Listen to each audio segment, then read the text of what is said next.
अगर आप भी 12th पास हो और आप भी अपनी यूपीएससी की तैयारी करने का सोच रहे हो लेकिन कंफ्यूज हो कि कैसे करो, तो ये वीडियो आपके लिए है। आई नो आप सभी लोगों ने ये तो सुना ही होगा कि 6 to 12th की एनसीईआरटीज करना मस्ट होता है। इनका कॉन्सेप्ट जब तक क्लियर नहीं हो जाता तब तक आप यूपीएससी की तैयारी शुरू नहीं कर सकते। पर सच बताऊं, ऐसा बिल्कुल भी नहीं है। अगर आप भी यूपीएससी की तैयारी करना चाहते हो तो बस आपको सिलेबस उठाना है यूपीएससी के एग्ज़ाम को समझना है और उसके बाद में सारी एनसीईआरटीज नहीं पढ़नी है। तो मैं बताऊंगी इस वीडियो में कि कौन कौन सी एनसीईआरटीज आपको पढ़नी चाहिए, कौन कौन सी एनसीईआरटीज इंपॉर्टेंट है और कौन सी एनसीईआरटीज ऐसी है जो आप आराम से अवॉइड कर सकते हो। तो मैं बताती हूँ कि आपको ज्योग्राफी की एनसीईआरटीज करनी ही करनी पड़ेगी, वो मस्ट है। लेकिन ज्योग्राफी की सिर्फ 11th और 12th की एनसीईआरटीज, आपको 6, 7, 8, 9 की एनसीईआरटीज पढ़ने की कोई ज़रूरत नहीं है। सिर्फ ये 4 बुक्स हैं जो आपको पढ़नी पड़ती है। उसके बाद नेक्स्ट मैं पॉलिटी पे आती हूँ। तो पॉलिटी की एनसीईआरटीज को आप आराम से इग्नोर कर सकते हो। मैं भी साइंस बैकग्राउंड से हूँ लेकिन मैंने कभी, सच बता रही हूँ, पॉलिटी की एनसीईआरटीज नहीं पढ़ी है। ऑफकोर्स मेरे पास है, पर बस वो मैंने शौक के लिए खरीदी थी, मैंने कभी नहीं पढ़ी। तो आप आराम से अवॉइड कर सकते हो क्योंकि एम लक्ष्मीकांत जो है वो मोर देन सफिशिएंट होती है। उसके अलावा कुछ करने की ज़रूरत नहीं होती है हमें पॉलिटी में। उसके बाद में अगर मैं इकोनॉमिक्स की बात करूँ तो ऑफकोर्स इकोनॉमिक्स के लिए आप एनसीईआरटीज पढ़ सकते हो अगर आपका मन है, आपका इंटरेस्ट है तो। बाकी अगर आप कोई क्लासेस ले रहे हो यूट्यूब पे या कहीं पे भी, तो आप वहाँ से भी पढ़ सकते हो, कोई ज़रूरत नहीं। इसके लिए आप विवेक सिंह फॉलो कर लो। एनसीईआरटीज की कोई ज़रूरत नहीं है इकोनॉमिक्स के लिए। नेक्स्ट जो हमारा सब्जेक्ट है वो हिस्ट्री के लिए आपको थीम 1, थीम 2 और थीम 3 पढ़नी पड़ती है। ऑफकोर्स वो बहुत ज़्यादा ज़रूरी है। आर्ट एंड कल्चर के लिए भी आपको फाइन आर्ट्स की 11th की एनसीईआरटी पढ़नी पड़ती है।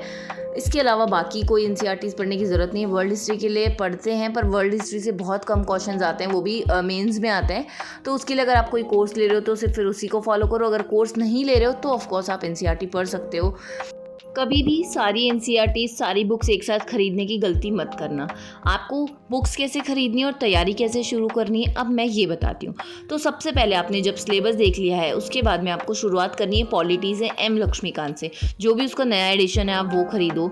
उसके 42nd चैप्टर से आप स्टार्ट करना मैं हमेशा बोलती हूँ, क्योंकि शुरू से स्टार्ट करोगे तो कुछ समझ नहीं आएगा। अगर आप बीच में से स्टार्ट करते हो, जो हमारी बॉडीज़ हैं वहाँ से स्टार्ट करते हो, तो आपको ज़्यादा अच्छे से समझ में आएगा। और नेक्स्ट इंपॉर्टेंट बात, अगर आपका बैकग्राउंड अगर साइंस है तो आप यूट्यूब पे एक चैनल है हर्षित द्विवेदी करके, उसको आप फॉलो कर सकते हो। हिस्ट्री के लिए बुक्सवा नाम करके एक चैनल है, आप उसको फॉलो कर सकते हो। इकोनॉमिक्स के लिए मैं पूरी की पूरी मृणाल सर के ऊपर रिलाई करती हूँ। मैंने वहीं से अपने कॉन्सेप्ट्स बिल्ड किए हैं, तो यूट्यूब पे भी उनका मिल जाएगा, आप उनके नोट्स ले लो, वहाँ से आप करो। और ज्योग्राफी के लिए आप सुदर्शन गुर्जर सर को फॉलो कर सकते हो, क्योंकि उनसे बेटर ज्योग्राफी कोई नहीं पढ़ा सकता सच में। मतलब हर इंसान का अपना एक अलग समझने का तरीका होता है और टीचर का भी समझाने का तरीका होता है। हमें जिस टीचर का समझ में आ जाए हमें वही बेटर लगता है। तो मैंने जब सुदर्शन सर से एक बार ज्योग्राफी पढ़ी उसके बाद तो मुझे ज्योग्राफी से प्यार ही हो चुका है। आप देख सकते हो कि ज्योग्राफी मैंने कितने डिटेल में पढ़ रखी है, पहले भी शायद मैंने एक वीडियो में बताया था। और आपको भी ज्योग्राफी की एनसीईआरटीज इसी तरीके से पढ़नी है, line to line, word to word, क्योंकि ज्योग्राफी के लिए हम कुछ और सोर्स फॉलो नहीं करते हैं। तो आपको मेंस की आंसर राइटिंग भी यहीं से करनी होती है, इसीलिए इस एनसीईआरटी को थोड़ा अच्छे से करना। उसके बाद में आप जब एक एक सब्जेक्ट से स्टार्ट करोगे तो आप जैसे हम सबको पता है कि मेंस में जीएस 1, 2, 3, 4 ऐसे 4 सब्जेक्ट्स होते हैं। तो आप जीएस 1 से स्टार्ट करो। आप सबको जब आप सिलेबस पढ़ोगे तो पता चलेगा कि जीएस 1 में ज्योग्राफी होती है, हिस्ट्री होती है एंड देन सोसाइटी होती है। जब आपके ये 3 सब्जेक्ट्स क्लियर हो जाएँ तो आप जीएस 2 पे आओ, फिर जीएस 3 पे, और इस तरीके से आप अपना सिलेबस कंप्लीट करो। क्योंकि अगर आप एक साथ एक बार में सारे सब्जेक्ट्स के बारे में सोचोगे तो सिर्फ डर लगेगा और लगेगा कि इतना बड़ा सिलेबस है, हमसे कैसे होगा पता नहीं। तो इसीलिए इस चीज़ की बिल्कुल चिंता मत करना कि कैसे होगा। जब एक बार तैयारी शुरू करोगे तो सब कुछ अपने आप होने लगेगा। टाइम दो, जब आप टाइम दोगे तो सारी चीज़ें अपने आप होने लगेगी। फिर बात करते हैं मैथ्स की, कि हम अपना सीसेट कैसे करें। हमारा मैथ्स स्ट्रॉन्ग नहीं है, क्योंकि बहुत लोगों को मैथ्स से बहुत डर लगता है। तो मैथ्स के लिए मैं आपको यही बोलूँगी कि सीसेट की चिंता आप अभी मत करो। सीसेट की चिंता हम करते हैं जब हम मेंस छोड़ के प्रीलिम्स की तैयारी शुरू कर देते हैं, लाइक दिसंबर में। और सबसे पहले आप, ये मैं नहीं बोलूँगी कि पीवाईक्यूज़ उठाना, सबसे पहले अपने मैथ्स के जितने भी चैप्टर्स हैं उन सबको लिख लेना, एक एक चैप्टर के कॉन्सेप्ट्स क्लियर करना, यूट्यूब पे नाम डालना और सारे कॉन्सेप्ट्स के वीडियोस आपको मिल जाएंगे। या कोई कोर्स आप परचेज़ करना चाहते हो ऑनलाइन, आप वो भी कर सकते हो।